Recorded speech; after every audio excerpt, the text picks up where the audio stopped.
Welcome back to the channel. My name is Brad, and today, we're going to talk about Walmart Fulfillment Center and Limits Express Automation. Show you what I've been doing in my account because I've been running this now for about 6 months. I've been really saying, hey, I'm going to go do this, but I went ahead and did this. So, what happens is Limits Express Automation basically helps you set up a business, and it's the easiest way to get into business. Now, I personally have this as a bolt on to my original business of YouTube, and I've been running some of my profits of YouTube through them to compound them. But today we're going to have a special guest. We're going to have the co founder of Limits Express Automation with me, and we'll talk about this. And maybe he'll ask me some questions so I can answer them for you. Kyle, welcome to the show. Hi, thanks for having me. How are you? I'm doing well. I'm doing well. First of all, thank you for coming on.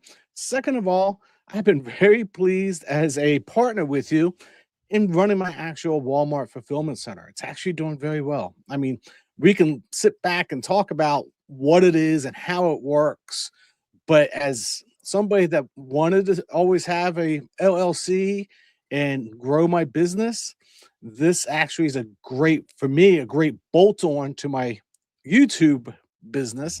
But if somebody's just saying, hey, I want to start a business, really, it's not totally hands free, but it's probably the easiest way to start a business. And we'll get into that. So, Kyle, go ahead and tell us quickly about yourself, and then I'll give you some more questions that I'll ask you that probably are very common.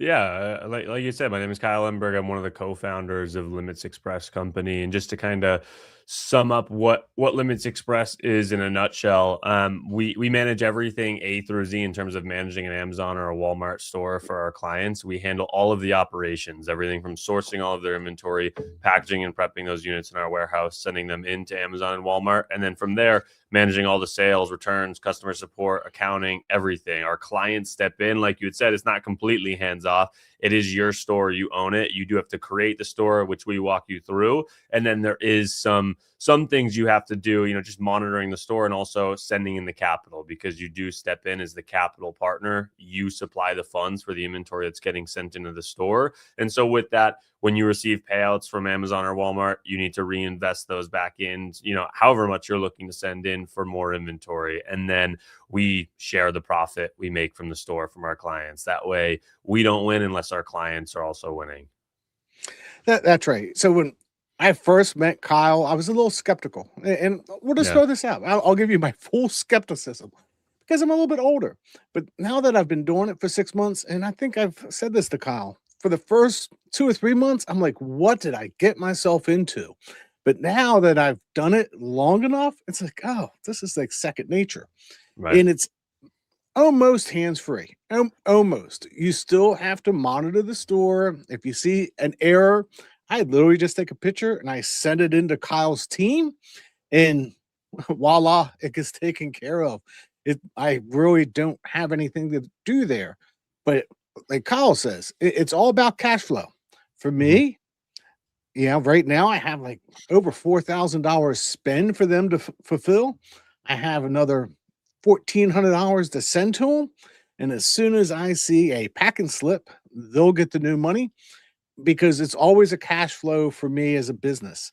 And at the end of the year, make sure that if you're not going to take profits, to get it all in by December 31st. That way you have that whole, you know, how much did you actually take out of it and Right. owner's equity. And it becomes a cash flow business. For me, it takes me, I'm going to say 5 minutes a day. And I'm going to even be saying some days I'm lazy. Some days I don't even look at it, but 5 minutes every other day. And of course, you get the email paydays. So you just got to go in and transfer the money to you, see how much you have on spend with them already, because there are some little fees on the side of running this.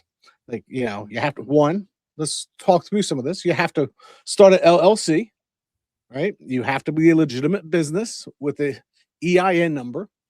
And by the way, I want to throw this out for everybody. Down below in the description is a link to Kyle if you want to schedule a meeting with him directly. And at the end of the video, there'll be a link in the pin comment if you want to schedule a meeting with Kyle. So get back to that list. First, you got to start an LLC. So there's a cost to starting an LLC. You have to do an EIN.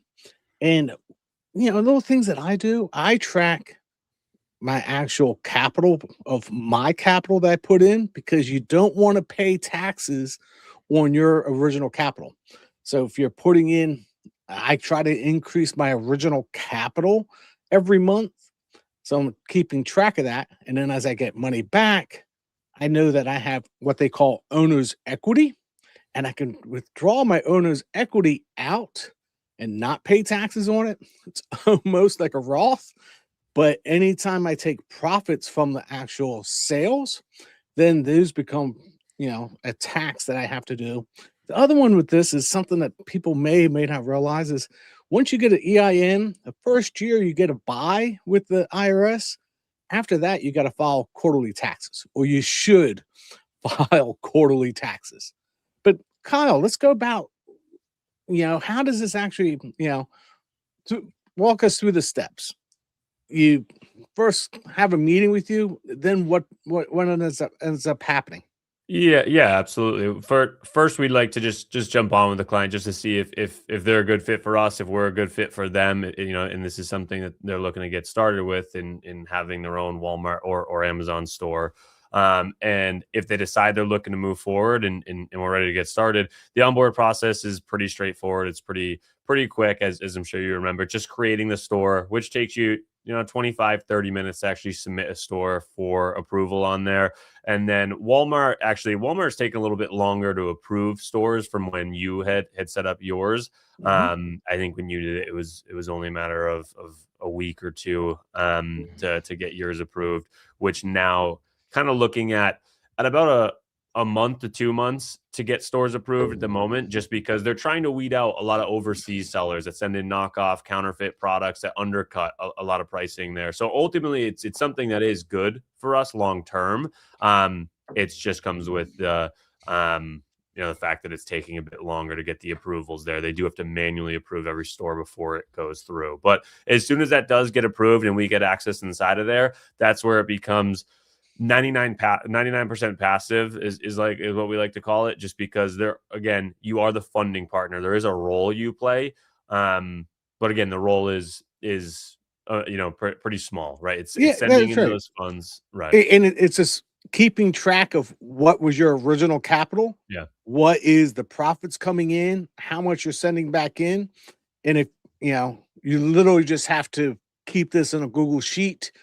And there's actually like a big profit loss Google sheet that I actually used and I found on another YouTube creator actually had it. So yeah, keeping track of what's coming in and what's going out. And it's the same thing for YouTube and everything else. The affiliate marketing, nothing gets away tax-free, but it is something that I can say, hey, I can take, let's say I get paid $1,000 from YouTube, which isn't really far from what I'm actually getting paid per month on YouTube.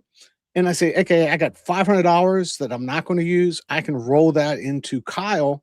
And then, it takes, and how long does it usually take? I'm noticing about 3 months before it rolls all the way through. Yeah, that's what we talk about when we refer to our inventory cycles. So what we average as far as an ROI goes, we go based off of a quarterly ROI, that 90-day cycle. And you can see on our website, on our FTC disclosures, all of our clients as a collective average a 12% ROI on the inventory sold through. And that is, again, based off that quarterly 90-day cycle. So when you send us any type of funding for inventory, the first week to 2 weeks is just us assigning the inventory that you're going to be selling on your store. The next week or so is us getting those products in our warehouse. The next week to a week and a half is our team packaging and prepping all your units and then sending it off to Amazon and Walmart. And then they take about a week to 2 weeks to actually approve or check in all of that inventory in your store. So you can see the first 30 to 45 days is just getting your inventory there. When you send in those funds, you're not going to see inventory in your store, any sales, until that roughly about 30 to 45 days. After that, we always take 30 days worth of stock. Obviously we don't want to take 2 or 3 months worth of stock. The reason being, if you start to have inventory sitting in there for over 3 months, they start to charge you storage fees. So we like to avoid that altogether. But also, I mean, the quicker we can sell through your inventory on the store, the quicker you profit, we profit, and you're going to be able to spend that money with us again. So obviously it's in everyone's best interest to sell through that as quick as That's right. possible. So it takes the next 30 to 45 days to sell through that inventory and then receive those payouts back, in your bank account with the profit on top to rinse and repeat that cycle. So yeah, for about a total of 90 days on each cycle there. That's right. And that's pretty close to what I'm seeing is about 90 days, depending on how many products I get of each one. The other one is there is a charge that you have for your service, but there is a monthly charge that I just tell everybody that, hey, there's a software package that Kyle uses for pricing, and that is something that you have to pay for every single month. Just keep that in mind. And remember, that is tax deductible. So anything like this becomes you're running a business. So any expense is tax deductible. Yeah. Just keep that in mind. Yeah, that is the repricing software that there's 4 softwares total that we need to operate your individual store. We do cover 3 of them. We do have you pay for the one of them, which is the repricer, $65 a month. And what that does is when we are sending your inventory in on these listings, we set manual parameters to that repricer to make sure it can't drop below this price, go above this price, whatever the case is. But if there's going to be other competition selling on the same listings as us, and if they move their price down by a couple pennies or a dollar or whatever the case is, depending if it's a high ticket or low ticket product, that repricer is constantly working around the clock to make sure that you're competing for the most amount of sales on there. So it is obviously an important software to have. And then I was actually just looking through your spreadsheet. If you'd like to kind of go through, I think it's been about 6 months of you actually selling on your store. I could definitely share my screen, or if you have it there, yeah, it's perfect. Yeah, I actually have it right here. So far, my total gross sales has been $7,000. I started with $2,500 and been rinsing and adding $500 here and there as I go. And you can see my gross profit is right now, $1,400, just over $1,400. Right. So yeah, I know sometimes some people can be a little bit confused when first looking at the spreadsheet. So I can't explain it really quickly. Like you had mentioned, the total gross sales right there was about $7,100. That total purchases next to that number, it gets some people tripped up sometimes. That is how much inventory capital you have sent in. So that's and some of that could be reused capital once you receive those payouts and sent it back in again. But you can see in the month of July, you had started with that 2,200 in capital sent in for inventory. And so you can see at the bottom number there, that's the total amount of inventory spend you've sent in. And again, I don't know the exact number on how much of it was your own capital versus how much was just either profit or rolled back in.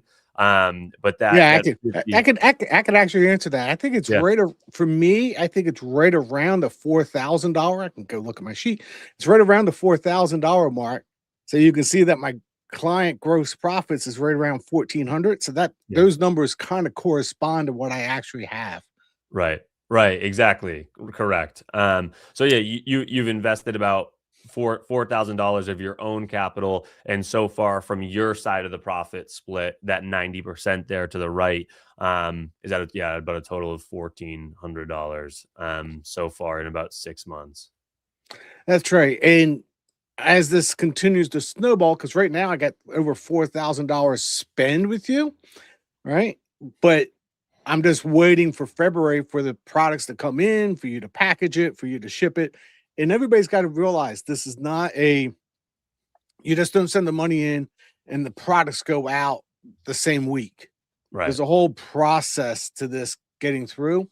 And then you also have to worry about your cash flows. Like I said, I still have right now, I got like $1,200 sitting in my account to send Kyle. I'm just waiting for a packing slip, hopefully this week saying, hey, we're shipping this. And as soon as I see it shipping, right, I actually get an email from Walmart saying, hey, we have inventory coming in. I literally get a message at the same time, or actually a little bit beforehand from Kyle's team, and I can just actually look at the two to make sure that what they say they're getting and what Kyle says he's shipping. And that takes like 2 seconds to take a look and make sure they both correspond. And if they do, it's hands off. Sometime in the next week or so afterwards, I see it gets checked into Walmart because I can actually see the inventory hit the store. And then from there, I'm just making sure nothing says errors. Now, I will throw this out to Kyle. Since I've been running the store, the other day they made me do a verification process. Mhm. They actually verified Walmart physically called the number for customer service, which is my phone, and they also sent a email to make sure that somebody was monitoring that email box, which you do have to have those set up. And I already got an email back saying you're fully verified. So let's keep that in mind. Hey, it's not 100% hands free. You do have to have an email box set up that it automatically gets forwarded to my other one. So I see every email that comes in. And I don't really get too many phone calls, actually. I think I got one, and I called, actually contacted. And this is something I'll say about Kyle's team is every time I have sent Kyle or Kyle's team a message, I always get an answer back within 24 hours. And I've sent them a message like 6 o'clock on a Friday night saying, "Oh, they'll get back to me on Monday." Oh no, it was that within an hour I got a message that, "Hey, not a problem. We'll take care of this on Monday." Stuff like this, doesn't occur often. So easy enough. I ended up having to do nothing about it. Just ended up being such a quick, easy communication with Kyle and Kyle's team. And I'll just give them an A+ on that communication side. Just wish the product would send them in the money and it would ship the same week. But let's get realistic. We know that doesn't happen. So, how many clients do you actually have, Kyle? We have we have a little over 200 active clients with us in stores across Amazon and Walmart. Very nice. And I saw your video the other day, so I'm not going to talk out of turn. You're adding more and more well-known brands and products coming in to Mhm. your store and to what you can sell. The other one you're looking to expand just beyond Amazon and Walmart to other brands and selling through their stores.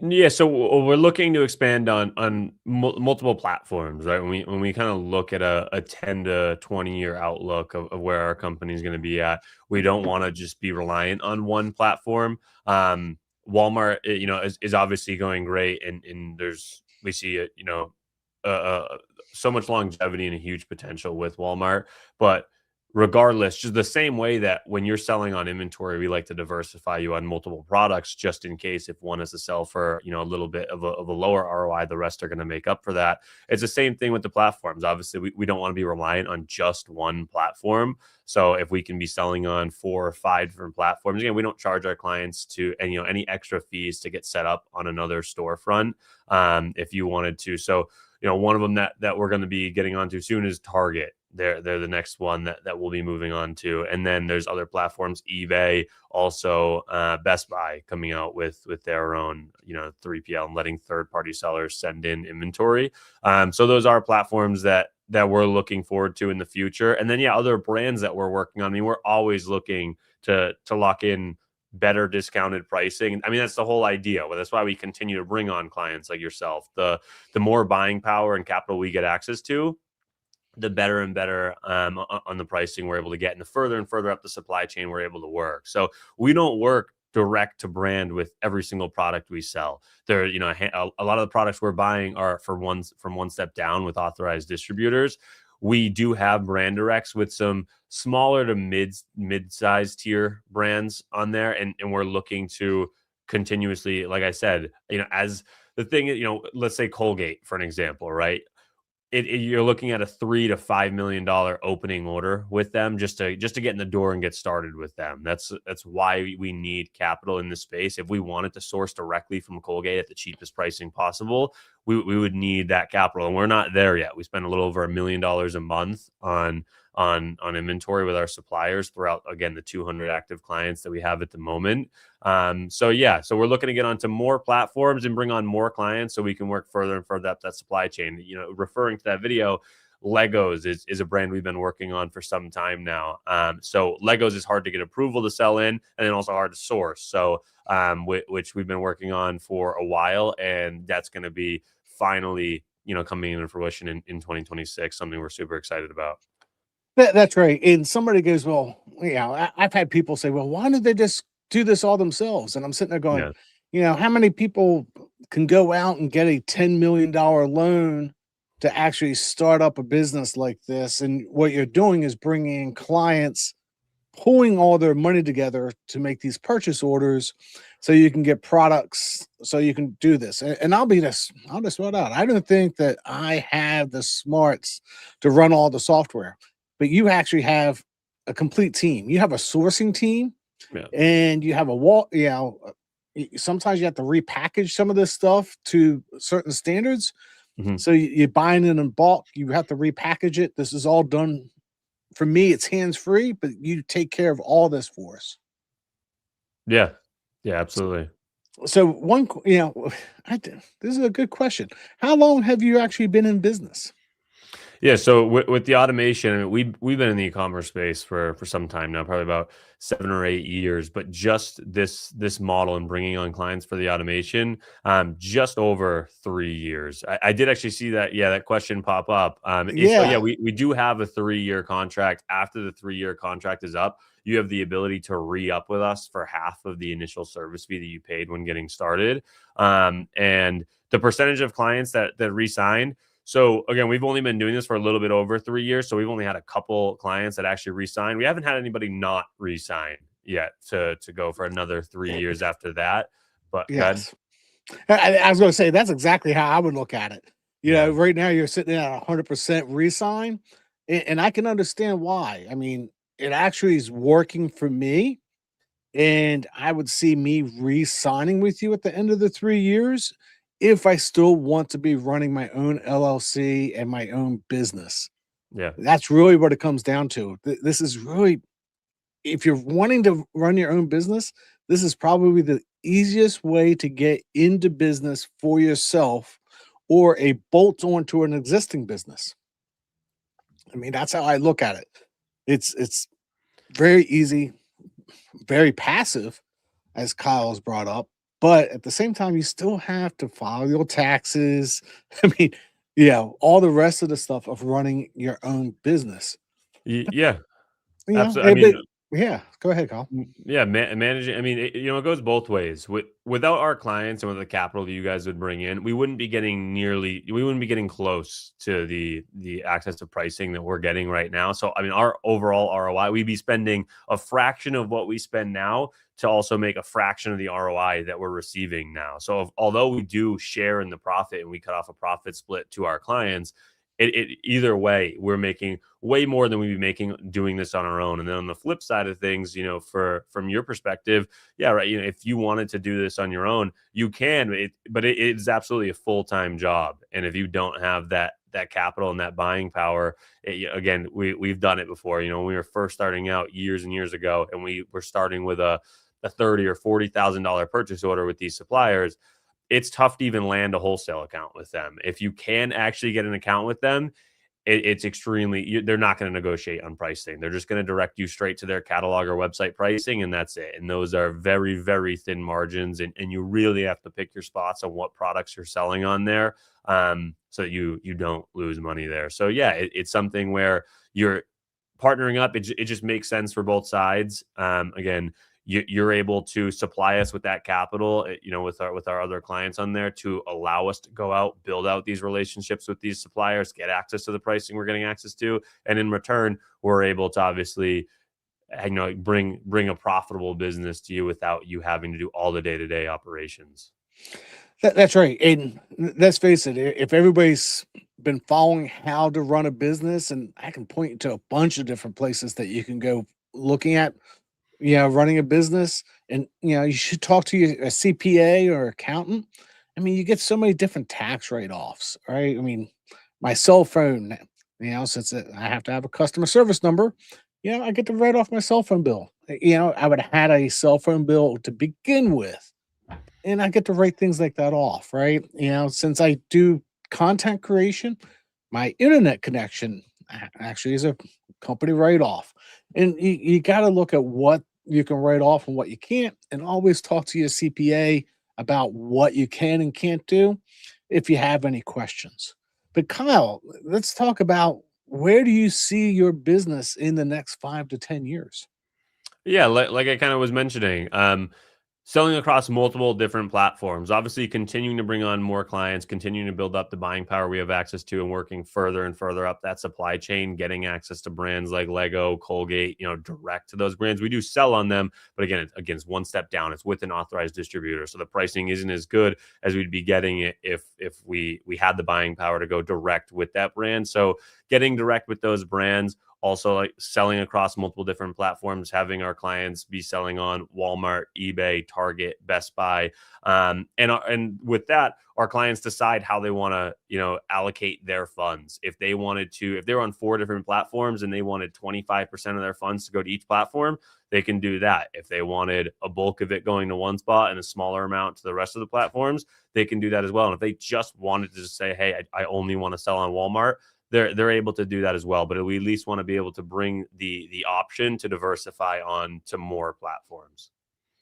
Yeah, and I can see that being, if I was doing more money, maybe I would say, hey, let's try to get myself on a different platform.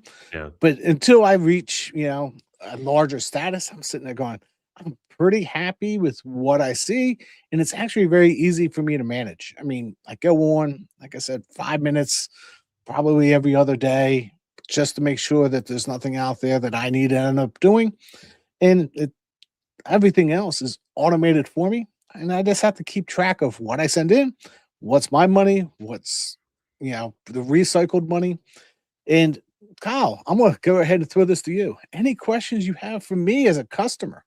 Yeah, now that you have been on for 6 months and selling for 6 months, I do just have some questions on how you felt about the experience overall. I mean, one question specifically: has there anything since signing on that has surprised you, or something maybe you just didn't expect?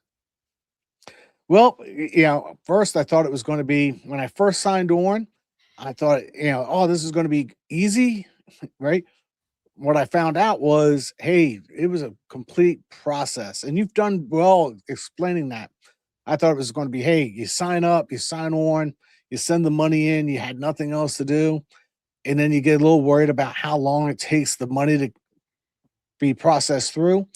But once you see a couple cycles, it becomes easy. And you're like, oh, this is nothing. It is. You send the money in, it takes 2 weeks. They pack it, they get the product in, they take 2 weeks and they ship it back out. Walmart takes a couple weeks, especially around Christmas time. That was a little bit slower for them to actually check things in. So actually, nothing surprises me now, but that was a big surprise right at the beginning. Yeah. No, absolutely. Again, it isn't something that any business is going to come with some level of friction. There's nothing that's going to be flawless, and no speed bumps along the way. But Yeah. yeah, absolutely. So, how about the onboarding process? How did you feel that was compared to maybe what you expected? So on onboarding, the only feedback that I'd give to you is maybe a little more hand holding for the first, I don't know, month, 2 months, checking in a little more constantly. I mean, I do see that a lot more now. I see a lot Mhm. of checking in, right? So your team has stepped up that, process that, hey, this is where you're at. This is how much spend you have. This is what's going on. I'm seeing more and more of that. And I would just continue to do what you're doing, because I really appreciate what I'm seeing as in that communication. Yeah. Yeah, no, we appreciate. I mean, we do we do try our best, and that's actually kind of leads into another question I have for you. Just the communication overall. How have you felt that's been? I know, obviously, like you had said, a little bit more handholding on the onboarding process. But once we got set up, and now that we've been running over the past couple of months, how have you felt the communication has been? The communication is awesome. I have no complaints there. I, I get random communications from you telling me where things are at in the process. That, hey, I have X amount of spend coming in. You have inventory coming in that's going to get allocated. So I know that it's going to be allocated. I know I get the packing slips. I get a picture of the packing slips, and you guys send me a picture of the actual packages. Yeah. And then all I have to do is track that. And when I say track that, Walmart sends it to me. You send it to me. Walmart tells me it's checked in. It's just making sure that the numbers correspond. And you got to make sure that the numbers correspond between each other and on the actual Google Sheets. That way it just makes everybody, up to par. And you're really running a business. So it's not that difficult to see. They're shipping 20. Does it say 20? Yes, it does. I'm good. Yeah. Yeah, absolutely. I mean, we tell all clients, I mean, you can be as involved or non-involved as you want to be. Obviously, if you only want to be checking in monthly or quarterly, you can. But we do always recommend just to be checking over the spreadsheets, looking things over. Obviously, you can have the seller app on your phone where you can see your daily sales on there and stock levels, everything. I do not go that far. I literally do. I just shake my head going, no. I check it once, uh, once a day, once every other day. I check the sheets, and if nothing's going on, it really becomes a 2 week process. I get paid every two Mhm. weeks from Walmart. I take that money and I put it into an account. I see how much spend I have. I see what the bills that I personally have as a person to make sure that my personal bills are covered. And then I send the money back into Kyle once I see product going back out the door. Yeah. Yeah, and actually one of the last questions that I did want to ask you while we're on here, what type of person would you recommend our company to?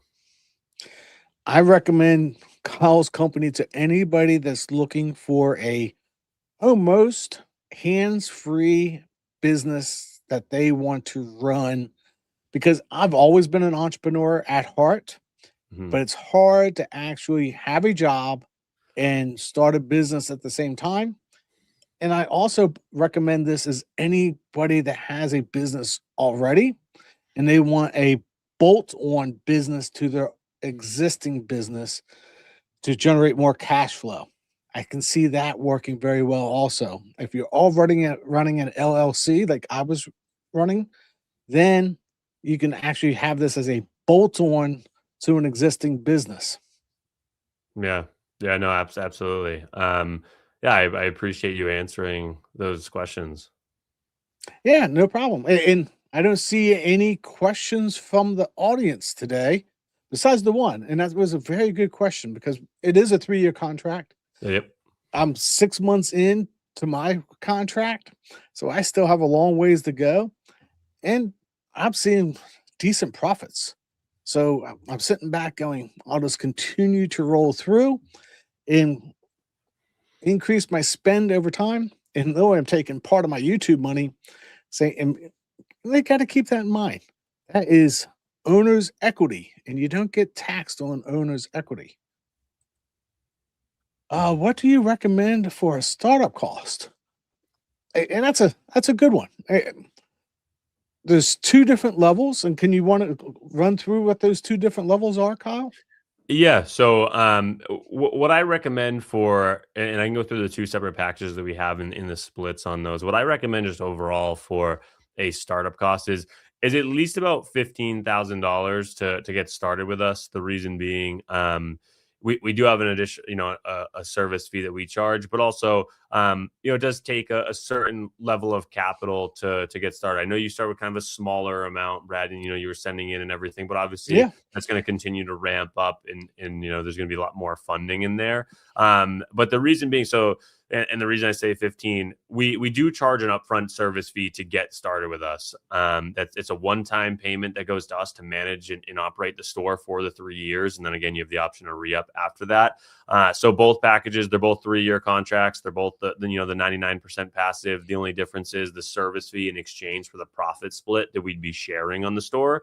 So the first one is a $10,000 service fee for a 60-40 split. 60% goes to the client. We take 40% of the profit. The second package that we have is a $20,000 service fee for an 80-20 split. So 80% goes to the client, 20% to us. And actually both packages start off at a 90-10 split, where the client, it takes 90% of the profit until they make their service fee back. So until you make that 10 or that $20,000 amount back, and you've essentially broken even on your investment, we give you the bulk of the profit being made on the store. And then just kind of a general rule of thumb when you're deciding on which package makes more sense. There's no right or wrong answer. It really just depends on how much you're looking to spend on inventory. If you were someone that was only looking to spend $3,000, $4,000, $5,000 of your own capital to get started, I'd absolutely say go with the $10,000 package. If you were looking to spend some larger amounts, I just say $10,000 plus on your own capital towards inventory. It doesn't have to be all right away. You can start with a smaller amount and keep reinvesting some of your own capital mixed in with the capital you're recycling.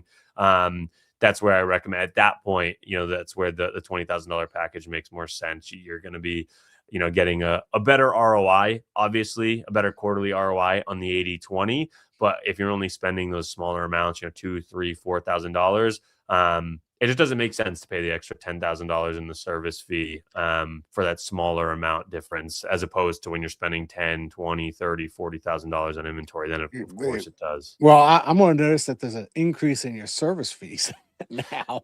Yeah, right? so we did move our service you fees did up. mention. We did move them up in 2026. We've been talking about doing it for a long time now.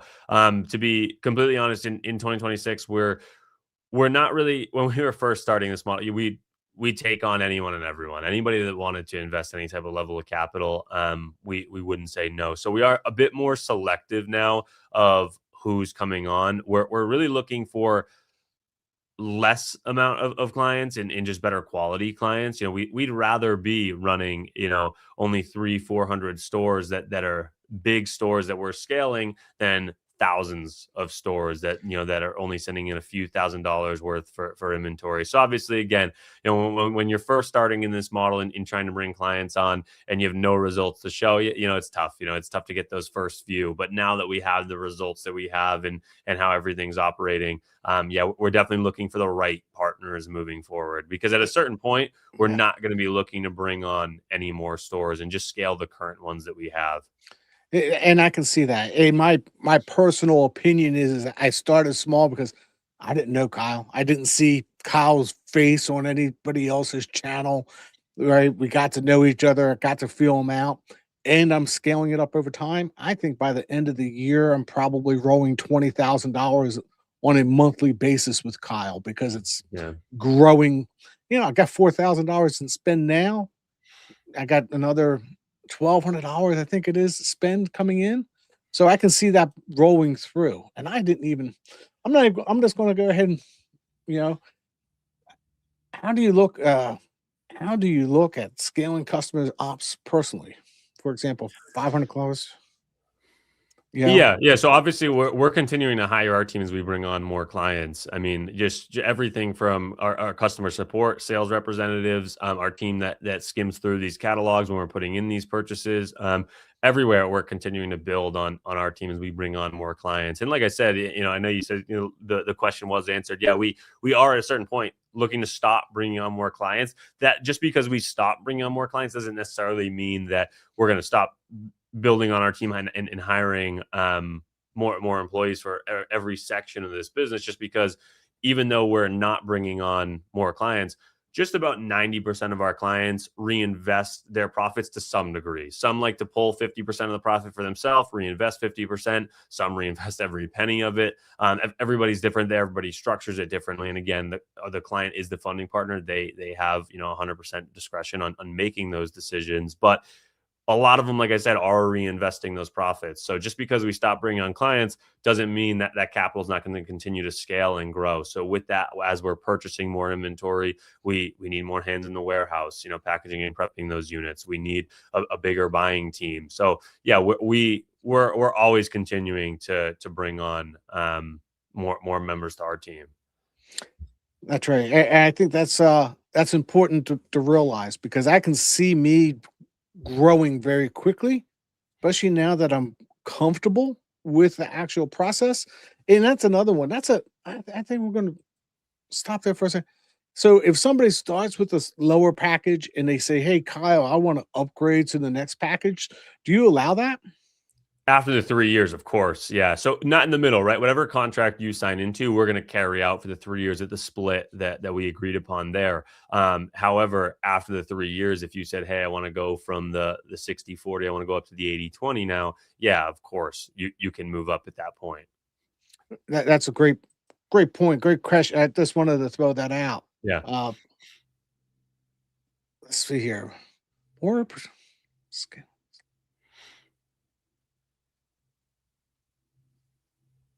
Yeah, that's more about hiring for your business, right?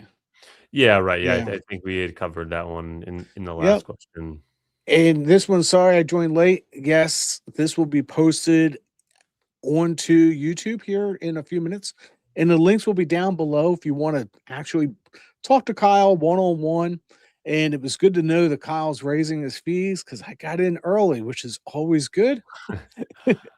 And I see this growing out for me. I really do. I think in the next year, I'll be rolling $20,000 a month through Kyle and Kyle's store. Maybe not the $100,000 client that he wants, but we'll get there. Right? Do you have a let's see here. I if I gave 20K, 200K. Yeah, yeah, so, Yeah. yeah, you don't need to there's no minimum or maximum amount you need to spend, and you can spend as frequently or non-frequently as you wanted to. You're never obligated to send in any spend. So, every client really structures their funding and their capital differently. Because it is a 90-day inventory cycle, it's not, a monthly return there. Some clients want it to feel more monthly, so they will break up those payments, right? If they were starting with $30,000 for funding for inventory, they may send in 10,000 the first month, 10,000 the second, 10,000 the third, just so that they're always having inventory that's selling through on their store, while the next set of inventory is just initially getting checked in, and the next set of inventory we're just now purchasing for them. It's on just so it feels more like cashly or monthly cash flow. And then some clients do what kind of, similar to what you're talking about, just invest a lump sum right at the beginning and just wait to reinvest that quarterly. And then like you were saying, Brad, Walmart does pay out every 2 weeks. So some clients, as soon as they receive a payout, they're sending it right back in for more inventory. They just want that capital turning over as soon as possible for them. So every payout they get, and our team notifies you as well every time you receive a payout. Not that you have to send anything back in yet, but just to let you know that it's received, so you don't have to be checking over everything when you're receiving a payout, or if it hit your bank account yet. We notify you to let you know, and then you make the decision whether you want to hold off, let all of that, in this case you're talking about, let all of that 200,000 with the profit come back to reinvest it all, or if you want to just start reinvesting. We recommend just reinvesting it right away when you get it, just because you're going to be able to have that turning over faster for you. It Mhm. doesn't make sense to wait. Obviously, if it's just something where it's your first cycle on, you want to feel more comfortable with the process, absolutely. But over time, as I'm sure Brad, the quicker you can send in that capital, the quicker we can assign That's that right. inventory to you, package prep it, send it off, and start selling through. And mine is I look at it as, my personal, right? What bills do I have coming in? How much money do I have coming in? Right? Maybe I want to take some profits off this month. So I'm a little leery of saying, hey, because, I'm going to send in all my money all the time. That's great when you're younger. But now that I'm older and I'm living off of some of this, I got to be a little more cautious, making sure that I don't leave myself short. But I get paid every 2 weeks now. I'm going to say, starting beginning of August, I have had a payday every 2 weeks. I see that inventory come in, I see it go out. I'm very comfortable with it. But you got to make sure that you cover your personal bills also. But that's me personally, and I'm trying to grow the inventory, the actual spend. Uh, let's see. Are you able to spread Yeah, out? I think we covered this one a little bit in the beginning on the different Yeah. platforms we're looking to expand on. And yeah, absolutely, that is something you can allocate your funds however you'd like. So there's no additional cost to getting set up on Amazon. that within that service fee you pay when you first get started, that's covering an Amazon and a Walmart store. And any platforms we added later, that would cover those as well. It doesn't matter to us where that inventory is getting sent into. You decide where, if you want it, again, if you were selling on Amazon and Walmart, if you wanted it to be 50-50, if you wanted it to be 70-30, 100% on just one platform, you make those decisions. Obviously, you can ask for our recommendation and everything. And we do recommend starting on Walmart initially, just because the scale up process is a bit faster when getting started on Walmart compared to Amazon. But we do recommend being diversified on as many platforms as possible. So we do recommend at some point getting started with the Amazon as well. This was about the economic situation, and I'll give you my thoughts. Yeah. Some of the products I've seen Kyle send in, especially the ones in December, they got shipped out before. I mean, like literally got there like 2 weeks. Actually, the 20 units that are being shipped in now, those will probably, the way that it's been going through my store, those will only be there for 2 to 3 weeks. I mean, there's certain items that are quicker, certain items that are slower. So it's a complete process. But I think everybody still buys on Walmart. And there's some of the stuff is also, Kyle, it's like toothpaste and deodorant and stuff like Yeah. that. People are still going to brush their teeth even if the economy goes down. Yeah, it's why a bulk of the products that we sell in our kind of our biggest category is, like you're talking about, those everyday consumables: mouthwash, toothpaste, deodorant, floss, shampoo, conditioner, those types of products. Just because, like you said, I mean, they're recession proof, right? You know, if anything were to happen with the economy, everyone's still going to be ordering those products. Those are products that sell thousands of times monthly, or even some of them weekly. So that's why that will always make up a big portion of the category that we sell in. But we do also sell in some higher ticket electronics: TVs, monitors, headsets, sound bars, those types of products. And again, these are all big brand names of those products. So Samsung, Sony, those big brand names, because we don't run any advertising or marketing on Amazon or Walmart.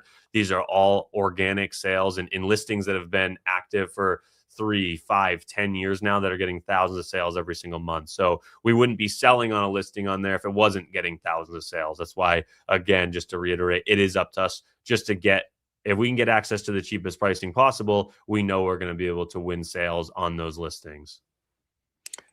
That's a great question. I don't even know that answer. How many clients' accounts have been closed by Amazon Walmart?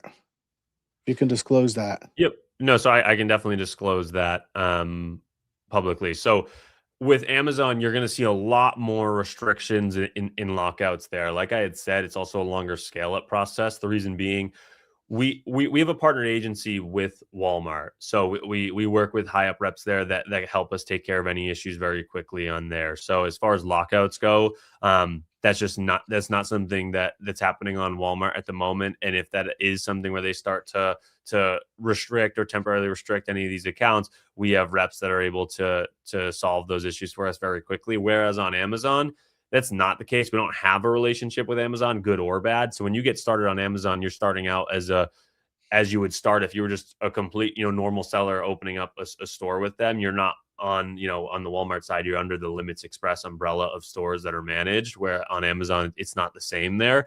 So on Amazon, yeah, you will see a lot more temporary restrictions. The reason being is Amazon and Walmart are very different in the way, like we kind of talked about right at the beginning of this call. Walmart, it's about a month to 2 month process to get approval on there. They don't just let anyone and everyone sell on their platform. That's why you don't see a lot of restrictions on Walmart at all, because they're vetting you out beforehand. Whereas Amazon, they let anyone and everyone on, and they have a very much a shoot first, ask questions later policy on there, where if they think there's counterfeit inventory on a listing, they'll suspend all the accounts that are on that listing, and you got to go prove the authenticity of your inventory through supply chain verification, which we do for you, and we go supply all those documents. But the thing is, you're looking at temporary restrictions that sometime last 2 to 4 weeks, up to a month there. So where you're not getting any sales and the store is stagnant. So that is why a bulk of our clients are selling on Walmart primarily, because of that. We do still have clients selling on Amazon and everything. We do recommend to be diversified onto multiple platforms, but that is definitely something that's a very real issue when it comes to Amazon and how they operate. That's why we do like with Walmart, even though it is taking our new clients a bit longer to get approval on there. It's good from the fact that those temporary restrictions aren't a thing, but then also, like I said, those overseas sellers selling fake inventory, undercutting pricing are getting taken off of the platform. It makes sense to start with Walmart. Yes, Walmart has been great. I mean, personal Yeah, opinion, right? I mean, we had that discussion at the beginning, Walmart or Amazon. yeah, You recommended Walmart. And if I was doing $200,000, I would be spreading it out across different yeah. platforms, right? But right now, I'm not too worried about that. All right. Assuming you joined and you complete the initial 3-year contract, when renewing, what would there be any reduction in Yep. fees? Yep, there is a reduction. So if you're to re-up with us, it's $5,000 to re-up for the next 3 years after that, no matter which package you're on. Awesome. And dwell time with starting a new LLC. Wait, Yep. So I mean, it's different. No, there doesn't necessarily need to be with Walmart. They do. It just has to get into Walmart's system before you can create the store. Which even if you go to create it, they'll let you know that it's not there. So it's just different. They usually recommend about 30 days before applying to allow it in their system. You can try it whenever though. They'll let you know if it's just they can't find your EIN yet. We've been seeing in Q4 just because they were so backed up and so busy. Definitely, it was taking the full 30 days. Now that we're into Q1, things have settled down. It doesn't take the full 30 days for you to be able to submit your business. So, yeah, it can really, I mean, it just differs. It depends what state you're in as well on how quickly they get that registered and in the system there. So, no, there's not really a time frame on that. Even if once we get started, they'll let you know how many more days you got to wait to submit the application, and then we just wait those days and submit it once it's logged in the state system and Walmart can access it. and I'll make a comment to this one, right? Reoccurring clients, not just reoccurring clients, he really takes care of clients. There's without a doubt probably one of the better customer services I've seen. I'll say it's better than Dodge trucks. I'll just tell you that much. That was my personal opinion. I got a Dodge truck that's got a recall for 13 months that you can't get an answer from. I literally, the way that Kyle communicates to their whole team. When I send a message in on WhatsApp, Hmm. it's to his whole team that's actually, well, maybe not the whole team, but like the warehouse managers and other people that need to be involved can Hmm. answer because I'm sure he has people out in the warehouse that's not on WhatsApp. Uh, Yeah, yeah. It depends what question you're asking as well, right? If it's a product about pricing on a listing, our repricing team's getting back to you there. If it is a mhm, question about inventory arriving at the warehouse, obviously our warehousing manager is going to get back to you. So yeah, there's I think 10 plus people in that's each right. group that there. Yeah. So somebody is going to be getting back to you based on the question that you're asking. And yeah, I know you talked about that 24. We actually do have a policy throughout our company that no question goes unanswered for 24 hours. Yeah, and it's always been that way. It's been Yeah. awesome that communication. And I have no complaints. So again, if anybody's looking to start a LLC or a business, this is actually an easy way to doing it. You do need capital to get this started. And like Kyle said, if it's $20,000, I would say if you're going to do the higher program, you need 20,000 and you need at least $10,000 worth of Mhm, spend, right? mhm, To get started, right? But they got this lower tier. But remember, it's 90% until you make your back your money, and then it becomes that split. So right. that's another one for people to keep in mind. So if you're looking for something, this might be for you, might not be for you. And I'm going to go ahead and end it there. I really appreciate Kyle coming on, and you'll see Kyle's face here on a regular basis. Maybe once every 6 months or so. All right. Do you handle quality business reviews for the stores? I don't know. Do you? That's a good question. So, what do you mean? What do you mean handle the quality business reviews for stores? Just like the feedback that individual stores are getting. Is that what you're referring to on there? Um, I think it is. yeah. So you absolutely get feedback on your store. So Mhm. again, the thing is no one's going. It's not like you have a storefront that someone's going and shopping on right there. No one's looking through all of your inventory that you offer and looking, Brad, in your case, all of just your inventory. You're just selling on a specific listing that they're already purchasing on. So if someone is going on Walmart looking for, Colgate toothpaste as an example, they're searching that up, they're clicking on that listing, and then they're purchasing that inventory, and you just so happen to be the one that's winning the buy box, is what it's called, because you're at the lowest price, so that when they click add to cart or buy now, it's your inventory, it's actually being shipped out, and you're getting credit for that sale there. So yeah, when they go and if they leave a review on that product, that goes to your account, and you do get that review there. Very good. Hey, Kyle, thank you for coming on. Yeah. So until next time, everybody, God bless.